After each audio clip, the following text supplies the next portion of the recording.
반갑습니다. 김창수라고 합니다. 현재 BNK 경남은행에서요, 우리 지역민의 노후 설계 지원하는 은퇴금융팀을 맡고 있습니다.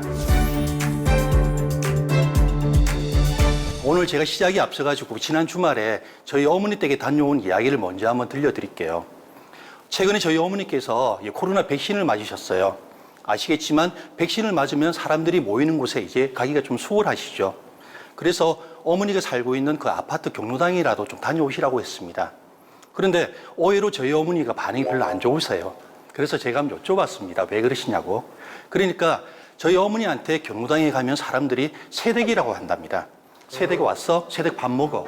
그러면서 마지막에는 꼭 새댁한테 설거지까지 시킨대요.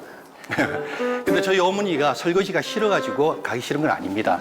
왜 그러냐면 새댁이란 말은 아시겠지만 시집 온 젊은 여자를 갖다 말하는 거거든요. 그런데 저희 어머니가 올해 70 중반이 넘으셨습니다. 70 중반에 새댁이란 말을 듣다 보니까 그게 참 민망하시대요. 그래서 가기 싫다는 겁니다. 그렇습니다. 이제 70대 중반인 저희 어머니한테 새댁이라고 부를 만큼 우리 사회에 보면 나이가 드신 분들이 많은 것이 사실이에요. 그런데 이렇게 나이가 드신 분들이 앞으로 더 많아질 겁니다. 여러분들 혹시 베이비 부모 세대라고 들어보셨죠? 네. 베이비 부모 세대의 맏형인 1955년생이 작년에 65세가 되셨어요. 앞으로 우리 매년 70에서 80만 명씩 약 우리 18년 동안의 베이비 부모가 이제 65세 은퇴에 들어가기 시작을 합니다. 무려 1640만 명이나 됩니다. 현실이 이렇다 보니까요, 요즘 많은 분들이 이 노후에 대한 관심도 많아요. 하지만 덩달아 걱정도 많습니다. 그래서 오늘 제가 여러분들하고 이러한 베이비 부모 세대의 어떤 노후 설계를 할 때 우리가 좀 알아야 될 내용 3가지를 갖다가 준비해서 말씀을 좀 드리겠습니다. 내용 3가지는요, 제가 숫자로 한번 표현을 할게요. 첫 번째는 바로 100이고요. 두 번째는 65, 그리고 세 번째는 54입니다. 자, 어떤 숫자부터 한번 말씀을 드릴까요? 예, 좋습니다. 오늘 저희 주제가 100세 시대를 믿으시나요?잖아요. 바로 100세에서 100을 따가지고 온 것이 바로 100입니다. 여러분들 혹시 그러면 100세 시대를 믿으시나요? 네. 예. 하지만 우리가 믿든 믿지 않든 일이 우리 주변에 100세는 성큼 다가온 것 같습니다. 그런데 이 100세라는 말은 우리나라가 처음 쓴 건 아니에요. 아니고 2009년도에 유엔이라고 하는 국제연합에서 그때 당시에 세계 인구 고령화 보고서를 내놓을 때 처음 나왔던 용어입니다. 그런데 이 유엔에서 말하는 100세 시대는 한 나라에서 한 해 동안에 가장 사망을 많이 하는 연령대가 바로 최빈 사망 연령이거든요. 이 최빈 사망 연령이 90세가 넘으면 이제 그 나라를 100세 시대의 100세 국가라고 하기로 했습니다. 그런데 마침 우리나라가 지난 2019년도에 여성의 사망자 수를 보니까요, 90세에 넘어서 사망하신 분이 약 29,082명이더라고요. 다른 연령대보다 훨씬 더 많습니다. 따라서 이제 우리도 100세 시대에 접어들었다고 이야기를 할 수가 있을 겁니다. 그러니까 이제 많은 분들이 그러면 노후 설계 준비를 할 때 나는 100세까지 살아야 되냐라고 이야기를 하시죠. 하지만 그건 꼭 아닙니다. 특히 과학계에서는 100세를 넘어서 이제 120세, 150세까지 우리가 이야기를 하고 있어요. 관련되는 제가 재미난 일화를 한번 말씀을 좀 드리겠습니다. 지난 2000년도에 우리 미국에서 있었던 이야기인데요. 미국의 유명한 노화학자인 오스타드라는 교수님이 2000년도에 태어난 아이들 중에서 150살까지 살 아이들이 있다라고 신문에 기고를 했습니다. 150살. 다른 노화학자들이 그러니까 반발을 했어요. 말도 안 되는 소리 하지 마라. 특히 이 오스타드 교수의 친구인 올산스키라는 교수님이 되게 심하게 반발을 했거든요. 그러면서 뭐라고 했냐면 2000년도에 태어난 아이들뿐만 아니고 앞으로 태어날 아이들 중에서도 150살까지 살 확률은 희박하다라고 했습니다. 하긴 뭐 그때나 지금이나 전 세계에서 가장 우리가 오래 산 사람이요, 122살이 최고입니다. 프랑스의 잔 칼망이라는 할머니세요. 이러다 보니까 이 두 교수 사이에 서로 싸움이 붙어가지고 급기야 얘기를 하게 됐어요. 각자 150달러, 150달러. 그래가지고 150년 뒤에 어느 한쪽의 말이 맞겠죠. 그러면 그 후손들한테 이 내기 금액을 주는 거로 공탁까지 걸었습니다. 그런데 그 금액이 어마어마해요. 무려 2150년이 되면요, 5억 달러입니다. 우리나라 돈으로 5,500억이나 됩니다. 그래서 이런 수명에 대한 세계의 내기라는 이야기가 있는데, 저희가 이런 이야기를 듣다 보면 그러면 우리는 110세까지 살아야 돼? 또 어떤 분들은 우리 집안은 단명하는 집안이야. 그러니까 나는 80세까지는 살고 그 다음에는 모르겠다 하는 분들도 계세요. 하지만 우리가 어떤 주변의 이야기를 듣거나 본인의 경험에 의존해서 우리 노후 설계를 할 때 몇 살까지 살 것인가 기준점을 정하는 것은 상당히 위험합니다. 혹시 여러분들 터널이라는 영화 보셨어요? 예, 2016년도에 하정우 씨가 주인공이었던 바로 영화죠. 근데 그 영화를 보면요, 주인공이 퇴근을 하고 집에 가는 길에 그만 터널이 무너집니다. 그래서 처음에 구조를 갖다가 할 때 구조대장이 일주일이면 구조가 될 거니까 혹시 마실 물이 있냐 물어봤어요. 마침 근데 생수가 한 병 있었죠.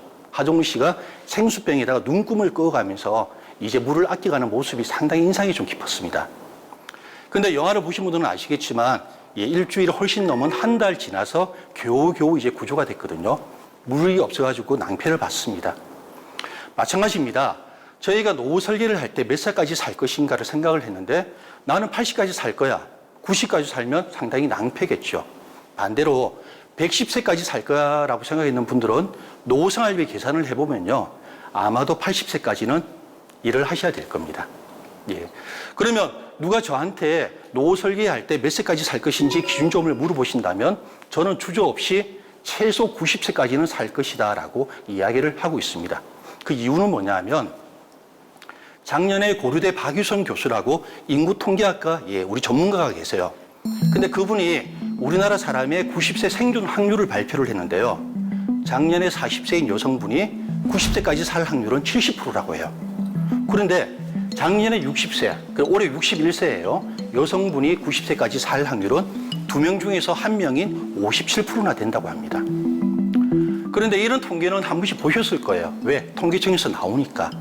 하지만 통계청 자료는 과거의 사망률이 좀 기준이 된다면 이 박 교수의 이 생존 확률은 최근의 어떤 사망률을 담보로 가지고 있기 때문에 좀 더 저희가 현실적입니다. 그래서 오늘 저희가 노후 설계를 할 때 기억을 해야 될 첫 번째는 뭐냐면 우리가 노후 생활비나 인생 이막 계획을 세울 때 우리는 몇 세까지 산다? 90세까지 산다는 생각으로 대비를 하자는 말씀을 먼저 드리겠습니다.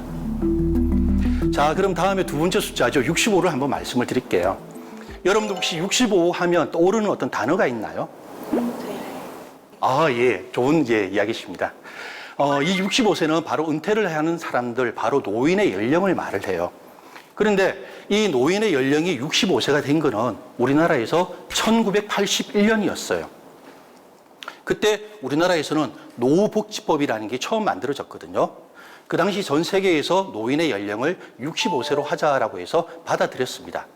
그런데 이 노인복지법 안에 살펴봐도요, 노인을 65세로 하자라고 하는 그런 내용은 아무도 없어요. 아무것도. 다만 우리가 지하철 무임승차를 84년부터 시작을 했는데 그때 65세부터 무임승차가 된다든지 아니면 기초연금을 65세부터 받는다든지 그런 내용들은 있습니다. 그러다 보니까 이제 우리가 65세는 노인이다라고 하는 인식들이 이제 이렇게 굳어진 거죠. 근데 혹시 여러분들 65세 되신 분한테 노인이다라고 이야기를 하면 그분들 반응이 어때요? 실제로 그래요. 왜 그러냐면 작년에 한국청소년학회에서 대학생 500명한테 노인에 대한 이미지를 한번 물어봤습니다. 가장 첫 번째 가장 많이 나온 이미지가 뭐냐면 노인은 고집스럽다. 그리고 느리다. 고지식하다, 보수적이다, 폐쇄적이다. 10가지 상위 이미지가 전부 다 부정적입니다. 이렇다 보니까 현재 우리가 노인이라고 하는 분들도 이 노인에 대한 단어는 부정적인 것 같아요. 왜? 작년입니다. 2020 노인 실태 조사를 보니까요. 작년에 65세 이상자 10,000명한테 물어봤습니다. 노인의 나이는 몇 살이라고, 몇 살부터 생각하세요? 라고요. 그러니까 100명 중에 74명이 전부 다 70세는 넘어야지 노인이라고 이야기를 해요. 65세는 이제 젊은이라고 이야기를 합니다. 그렇다면 여러분들, 우리가 65세의 노인이라고 하는 이 기준은 그럼 과연 언제부터 만들어진 걸까요? 우리나라에서 만든 건 아니겠죠.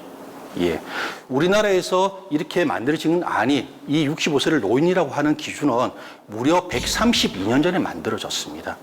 그러니까 1889년 독일에서 전 세계에서 처음으로 연금 제도가 만들어졌는데요. 그때 연금 제도를 만들면서 65세부터 연금을 받는 거로 그렇게 기준을 정했어. 그런데 이 당시 독일 국민들의 나이가 평균 수명이 49세였습니다. 따라서 그때 65세부터 연금을 받아도 하등 저희가 이상할 건 없었죠. 그때 만들어진 65세가 이제 노인의 기준이 돼서 132년이 지난 지금까지 저희가 쓰고 있다는 겁니다. 따라서 이제 저희가 이 노인에 대한 틀을 조금 깰 필요가 있습니다. 그래서 우리가 노후 설계를 할 때는요, 65세가 넘어도 이 과거에 비해서 젊고 건강하고 새로운 일을 계획을 할 수가 있기 때문에 너무 노인의 우리가 틀에 갇히면 안 될 것 같다는 말씀을 두 번째로 한번 드리겠습니다. 이제 마지막 세 번째 숫자죠. 54에 대해서 한번 이야기를 할게요. 54는 우리나라 직장인의 평균 퇴직 연령이에요. 미래세 은퇴 연구소라는 데서 퇴직자들한테 한번 물어봤습니다. 당신들은 주된 직장에서 언제 퇴직을 했냐? 하니까 평균적으로 54.5세 퇴직을 했습니다. 그런데 여러분들 혹시 직장에서 퇴직을 하는 선배님들 계시면 인사를 할 때 혹시 뭐라고 하세요? 퇴직을 축하합니다. 은퇴를 축하합니다. 곰곰이 생각해 보시면 많은 분들이 은퇴라는 용어를 썼다는 것을 좀 느끼실 거예요. 언론에서도 마찬가지입니다. 하지만 퇴직과 은퇴의 이 단어는 엄밀히 다릅니다. 의미가. 퇴직은 주된 직장에서 저희가 이제 그만두고 물러나는 것을 말하고요. 은퇴라는 것은 더 이상 돈 버는 일은 안 해요. 한가로이 지내는 바로 그런 상태를 갖다가 은퇴라고 합니다. 그런데 50대 중반에 퇴직한 퇴직자 10명 중에 8명은 전부 다 재취업을 하거든요. 그러고 난 다음에 60대 중반이 넘으면 이제 은퇴를 시작을 해요. 그럼에도 불구하고 저희가 50대 중반의 퇴직자한테 은퇴라는 말을 쓰다 보면 이제 퇴직에 따른 어떤 후련함 그리고 새로운 일에 대한 어떤 기대감 그런 것들보다는 상당히 좀 불안하고 조급함을 느낀답니다. 근데 실제로 그렇습니다. 제가 고객분들하고 상담을 할 때요. 이 은퇴하고 퇴직이라는 말 중에서 은퇴라는 말을 많이 쓰면 고객분들이 상품을 선택을 할 때 좀 더 보수적이고 안정적으로 돼요. 그래서 이제 우리가 퇴직하시는 분들한테 이렇게 이야기를 했으면 좋겠습니다.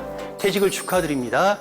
앞으로 인생 이막 새로운 일 많이 경험하시고 행복하시길 바랍니다. 이렇게요. 오늘 우리가 노후 설계에 대한 3가지의 어떤 이야기를 드렸는데 어떻게 좀 잘 들으셨어요? 네. 혹시 질문 있으면 질문 한번 받도록 하겠습니다. 강연을 들으면서 최빈 사망 연령과 또 90세 여성 사망률이 모두 다 여성을 중심으로 말씀하시는 것 같았는데 그런 것에 대한 특별한 이유가 있나요? 아주 중요한 질문을 하셨네요. 왜 그러냐면 제가 의도적으로 이야기를 했습니다. 여성 중심으로. 왜 그러냐면 우리나라에서 노후 설계라는 것을 할 때 보면 남성 중심으로 저희가 설계를 합니다. 하지만 부부 중에서 남편에 비해서 아내의 나이가 어때요? 젊죠. 그리고 남성에 비해서 여성이 더 오래 살죠. 따라서 노후 설계라는 것은 이 두 분 중에서 홀로 남는 사람의 어떤 노후 설계까지 저희가 생각을 하고 해야 됩니다. 그래서 여성 중심으로 저희가 노후 설계를 해야 되기 때문에 오늘 그렇게 말씀을 드린 겁니다. 오늘 제가 전달해 드릴 이야기는 다 끝난 것 같습니다. 어떻게 잘 들으셨나요? 네. 마무리하기 전에 제가 좋아하는 시 한 편 말씀을 좀 드릴게요. 나태주 시인의 풀꽃이라고 하는 시입니다. 자세히 보아야 예쁘다, 오래 보아야 사랑스럽다, 너도 그렇다. 그렇습니다. 우리 노후 설계도 우리가 자세히 보고 오래 보면 우리의 인생 이만 행복하고 당당하게 보낼 수 있을 겁니다. 오늘은 이렇게 저희가 마무리를 하고요. 이제 다음 시간에 우리 노후 설계와 관련되는 돈 이야기 한번 해보도록 하겠습니다. 감사합니다.